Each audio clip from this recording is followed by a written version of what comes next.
이사야서 강해 말씀 시작하겠습니다.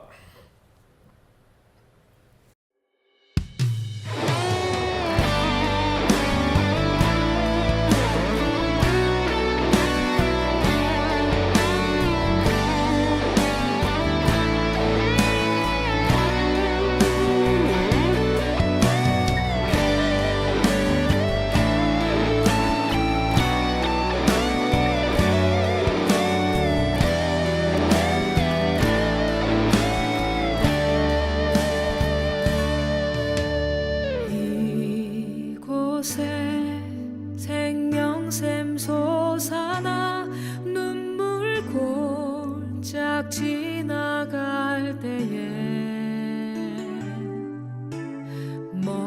머잖아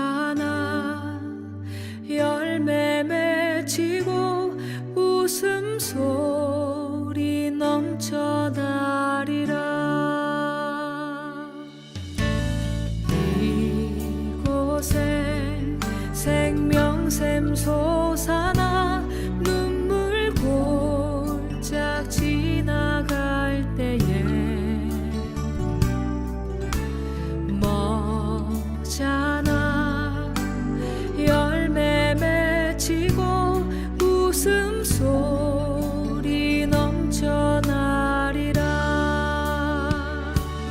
꽃들도 구름도 바람도 넓은 바다도 찬양하라 찬양하라 예수를. 하늘을 울리며 노래해 나의 영혼아 은혜의 주 은혜의 주 은혜의 주.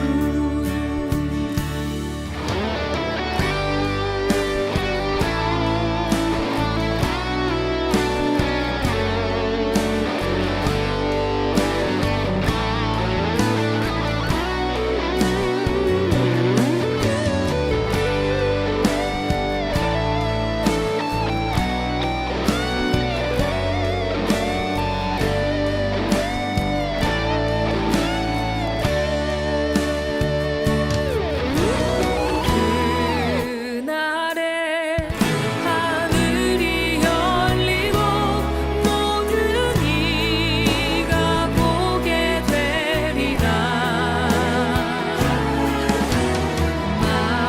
마침내 꽃들이 피고 영광의 주가 오시리라.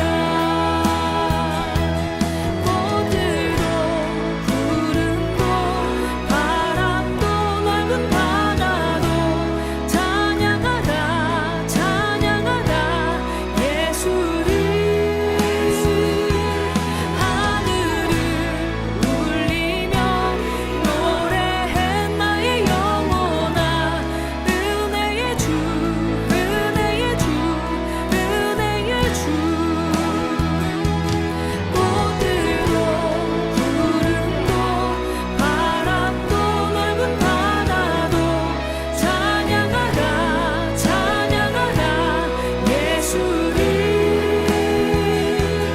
하늘을 울리며 노래해 나의 영혼아 은혜의 주 은혜의 주 은혜의 주.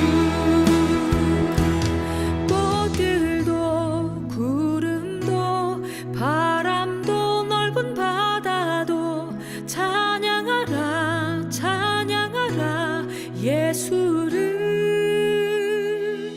하늘을 울리며 노래해 나의 영혼아 은혜의 주 은혜의 주 은혜의 주.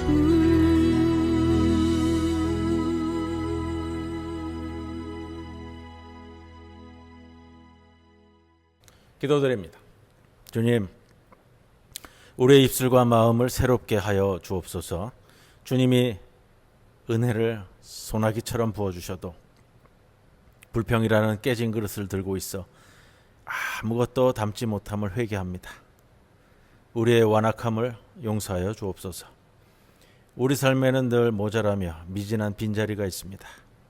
물질의 부족함, 건강의 연약함, 꼬여버린 관계를 마주할 때마다 낙심하지 않게 하여 주옵소서. 당장 눈앞은 막막할지라도 그 너머에서 가장 완벽하게 일하시는 하나님을 믿고 따르게 하여 주옵소서. 원망은 분쟁을 부르지만 감사는 또 다른 감사를 부릅니다. 우리의 가정과 일터와 교회가 감사의 기적으로 가득 차게 인도하옵소서. 예수님의 이름으로 기도합니다. 아멘. 614장 찬송 드립니다.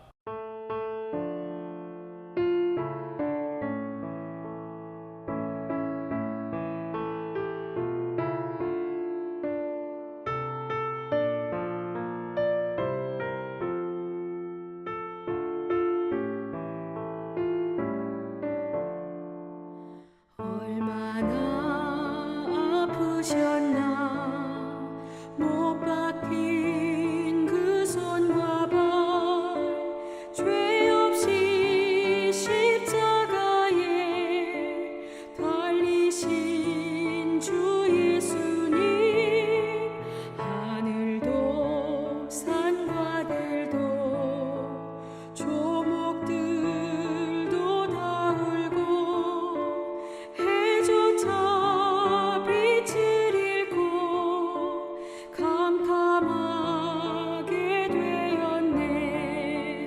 오 놀라운 사랑 크시고 끝없도다. 오 주님 사랑에 구원의 강물 넘치네.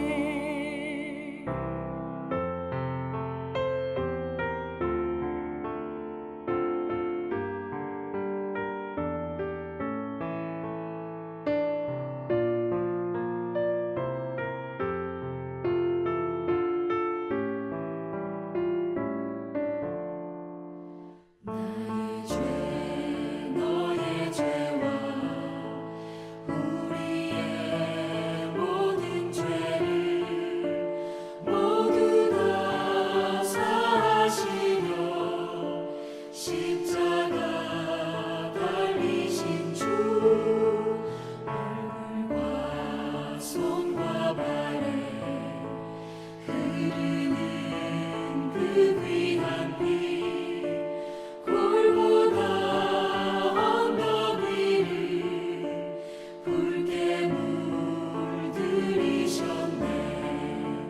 오 놀라운 사랑 크시고 끝없도다. 오 주님 사랑에 구원의 강물 넘치네.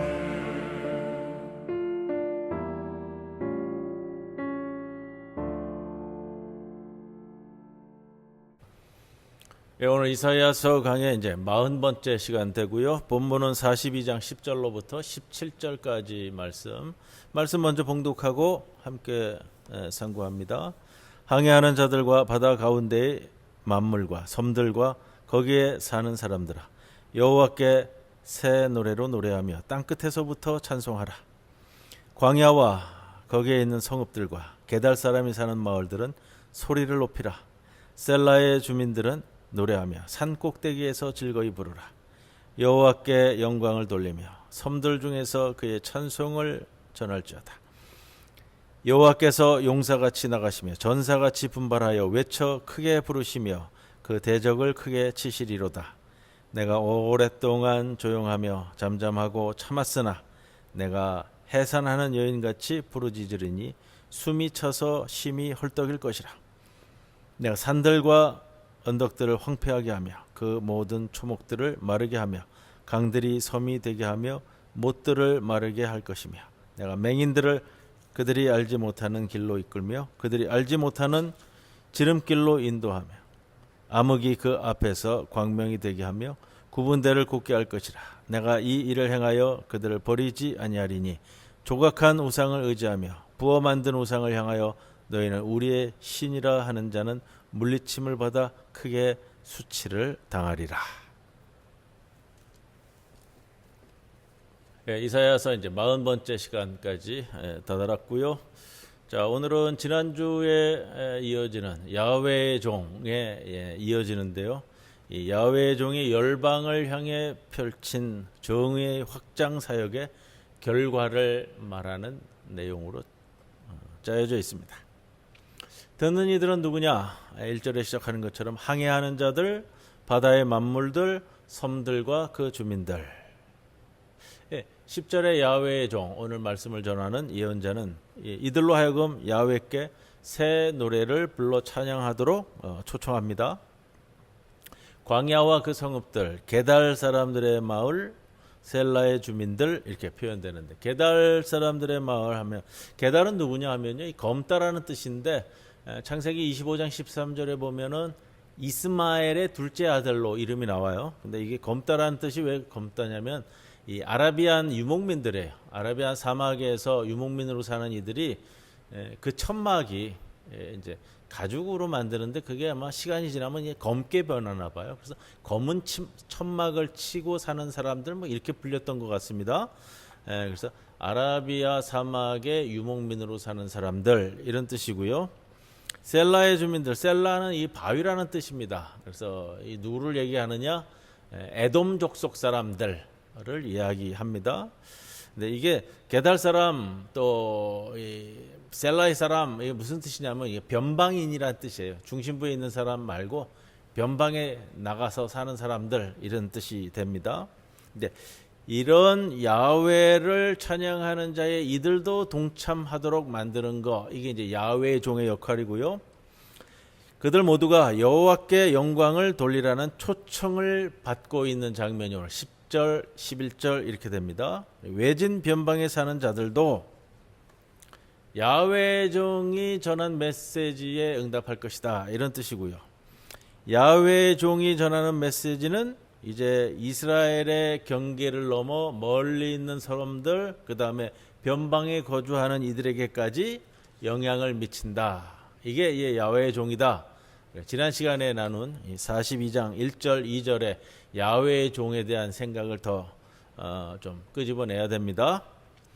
자, 지난주에도 그런 말씀을 드렸습니다. 역사 속에는 하나님의 뜻을 성취하는 두 종류의 인물들이 있는데, 하나는 이제 고레스와 같은 사람들, 하나님의 심판을 대행하는 부정적인 대행자예요. 그의 일이, 이 부정적인 대행자들이 하는 일이 굳이 하나님의 성품을 따를 필요는 없고, 자, 이런 표현이 되겠어요. 낡은 집을 파괴할 때는 뭐 어떻게 파괴할 것인지 지시받지 않는 것처럼 자유롭게 하나님의 심판을 진행하는 겁니다. 그러나 이 헌집을, 낡은 집을 파괴하고 난 후에 새 집을 지으려고 할 때는 뭐 설계 단계에서부터 또 이 집에 살 사람에게 면밀하게 점검을 받고 또 집을 어떻게 지을 것인가에 대한 창조적인 역할이 요청됩니다. 우리가 지난 시간에 나눈 42장 1절에 내가 붙드는 나의 종, 내 마음에 기뻐하는 나의 택한 사람, 바로 이 야훼의 종은 하나님과의 특별한 교감을 통해서 일하는 종입니다. 거짓되고 낡은 기초를 허무는 이 고레스와 같은 역할을 하는 것이 아니고요. 여호와의 종의 일은 이제 새로운 집을 짓는 일이에요. 고레스는 낡은 집을 부수는 일이라고 한다면 야훼의 종은 새 집을 짓는 일입니다. 자, 이 새 집을 짓는 일은 고레스와 같은 심판 대행자로서 가는 것이 아니라 하나님의 성품과 의지를 대변하는 자로서 야훼의 기쁨을 받는 종의 몫입니다. 이런 섬들이라는 게 변방 중에 변방을 섬이라고 얘기하는데, 섬들이 이 야훼의 종의 교훈을 앙망할 만큼 야훼의 종의 일은 전 세계적으로 이 영향을 미치는 것이 크다. 이런 뜻이 되고요.